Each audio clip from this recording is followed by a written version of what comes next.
Hello everyone, Krydax here. Welcome to our Nullius base tour. I'm going to try to make this super short and sweet, less than 5 minutes. So, first I want to say Nullius is a great mod and I highly recommend it. It's well balanced, it's really fun. It took me about 130 hours to get to the victory screen, but there's a few more things that you can do later on if you really want to work towards that mega base. So, how did I beat Nullius? Well, first off you need power, lots of power. So here's my wind farm. This provided the majority of my power in the mid game. And then I also had geothermal. Lots of geothermal. There's one there, there's one here, and there's one over here. So geothermal is pretty effective at constant power, and I tried to overbuild it so that when wind would die down, geothermal would have stored up heat. I didn't quite do enough of that, so I was always having brownouts and blackouts until I got nuclear, which I have a nice little circuit system so it knows when to put in breeder cells versus fusion cells, and also when it's hot enough it won't turn on for a little bit again because of this steam condition over here, because the heat has to run through a heat pipe. So, trying to fly through the base here, we've got all of our chemistry stuff, all of the propene, ethylene, methane, propene, ethylene, methane, butane, benzene. And so that's all down here. I copy pasted the same build that could provide a little bit of everything with priorities. I have 6 of them. 1, 2, 3, 4, 5, 6. And I needed all 6. I still ran low on propene and benzene. And I even had a specific benzene build, 1, 2, 3 of those. Crazy stuff. And here's some extra helium I needed at one point, because you need a lot of helium and that's hard to get as well. I did box everything. It was all bot based, so you won't find belts going across the entire base with spaghetti or any trains. I didn't build a single train.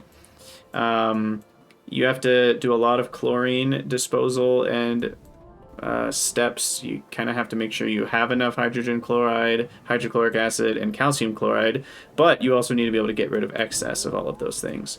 So you'll find outfalls and, venting towers everywhere.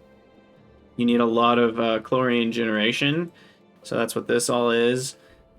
And pretty much everything else was just columns of large beacons and the buildings I needed. Sometimes I used belts in the earlier sections with the metals, but then pretty much the rest of it is bots picking up and carrying around boxes of, steel ingots or steel beams or whatever. I have my Mega Mall up here. So this right here is a beast, and it's pretty much every building in the game. There are a few that aren't here in the mall, but most of them are. Columns of speed beacons, large beacons, along with the most yield I can muster to get the most efficiency out of things. And mostly columns of large buildings here, and then some mediums that you need for certain buildings, and a few need smalls, but not many. And then here's my unboxing section. So we needed a lot of unboxing because, well, box items aren't always the thing that is the ingredient. Sometimes it's the unboxed version. So we needed roughly, 150-ish small assemblers to do unboxing.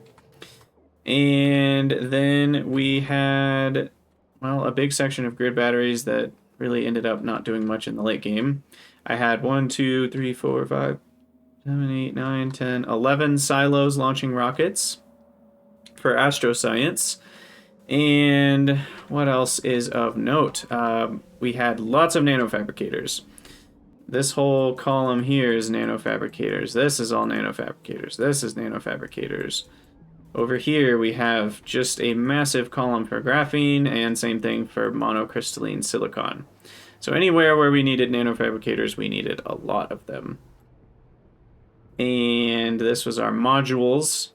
We wanted lots of modules, and I never really wanted to wait very long for them, so I just set up a large module build, and that got me through to the end of the game. So, yeah, that was more than enough, for sure. And then this was all of our bioscience stuff. We originally had some bad recipes for things like amino acids, but then you get some better ones that are just way more efficient, so I deleted the old ones. But, we've got all of our genomes and the what are those called? The protocells, nucleotides. Over here, you've got bacteria, all the different progenitors for the various things like trees and biters and worms, fish, the actual biters, at least the item version. But let me show you what I did with all that.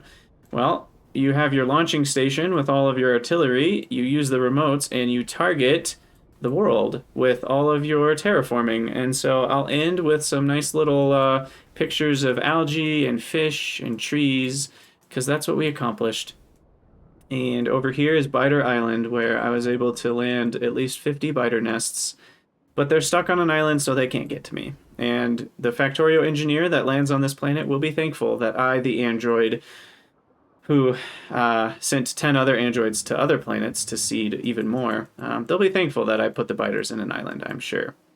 So there you go. That's Nullius. If you have any questions about Nullius, feel free to hit me up in the comments in this video, or find me in my Discord channel, link in the comments. And I also am going to be streaming Warptorio in the interim between this and the next Planetons mod, because that's the big thing that I plan on streaming next. So make sure to subscribe here, follow me on Twitch if you're interested in those, but I won't tell you what to do. You can do whatever you want.